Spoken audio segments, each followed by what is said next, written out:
Start. सभापति महोदय, हम देख रहे हैं कि सरकार की कोशिशों के परिणाम बहुत ही अच्छे आने लगे हैं, लेकिन दुख की बात यह है कि इस वर्षा के मौसम में वर्षा बिल्कुल नहीं हुई है। परिणाम स्वरूप इस साल पैदावार बहुत अच्छी नहीं हुई है। इसका कारण बारिश का न होना है। कुछ लोग कहते हैं कि इस साल भी जो पैदावार होगी वह पिछले वर्ष की पैदावार के समान हो जाएगी, लेकिन यदि वर्षा हो जाती है तो हमारे देश की हालत बहुत अच्छी हो सकती है। मैं देख रहा हूँ कि इस वर्ष अनाज की कोई कमी नहीं है, इसलिए मैं समझता हूँ कि अनाज को एक स्थान से दूसरे स्थान पर ले जाने में जो रोक लगाई गई है उसको हटा लेना चाहिए। अभी हमारे राज्य में बहुत सूखा पड़ा हुआ है और वहाँ पर अनाज भेजने की कुछ व्यवस्था की गई है तथा लोगों को अनाज मिल रहा है। इसका परिणाम यह हो रहा है कि कोई आदमी भूखा नहीं मर रहा है। पिछले 2 सालों में कोई आदमी भूखा नहीं मरा। यह हमारे देश की सरकार के लिए बड़े संतोष की तथा गर्व की बात है।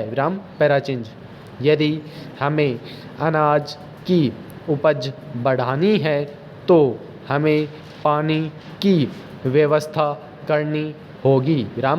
आज वर्षा की बहुत कमी है।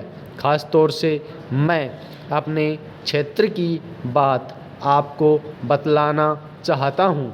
कुछ वर्ष पहले जितनी वर्षा वहाँ होती थी उतनी ही वर्षा आज भी होती है।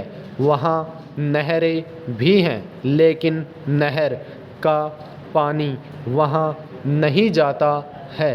नहर के पानी को आगे ही रोक लिया जाता है। बांध भी बना है, लेकिन हमारे राज्य के लिए पानी नहीं दिया जाता है।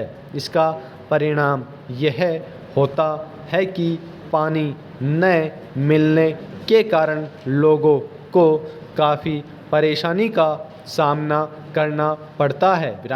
कुछ लोगों ने नलकूप भी लगवा लिए हैं, जिससे लाभ हुआ है और पानी की व्यवस्था हो गई है, लेकिन जिन किसानों को पानी नहीं मिलता है उनको बड़ी परेशानी होती है।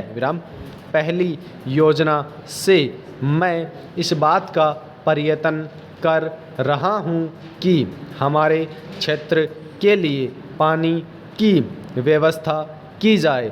वहाँ सिंचाई के लिए पानी उपलब्ध कराया जाए, लेकिन हमेशा यही कहा जाता है कि एक बहुत बड़ा बांध बन रहा है और जब वह बन जाएगा तब पानी मिल जाएगा। 4 योजनाओं में यही कहा जाता रहा है तथा भविष्य में भी यही होगा। पता नहीं कब वह बांध बनेगा। प्रश्नवाचक फुल स्टॉप।